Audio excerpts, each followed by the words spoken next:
նրանք երկու ճակատով կռվելով համագործակցելու էին այստեղ նաև հայ-վրացական ուժերի հետ եւ այդ համագործակցությունը տալիս էր իր կարծեք թե արդյունքները, այդպիսի տպավորություն կար, սակայն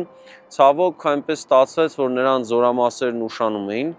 եւ մյուս կողմից ուրեմն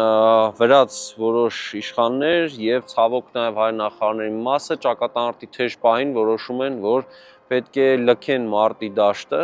եւ այս անմիաբանության հետևանքով եւ հունական փաստորեն գործոնի դեր չխաղալու հանգամանքով պայմանավորված հայկական կողմը պարտություն է կրում ճակատամարտում եւ այստեղ սոսկալի կորուստ է լինում, Սահակ Բագրատունին է զոհվում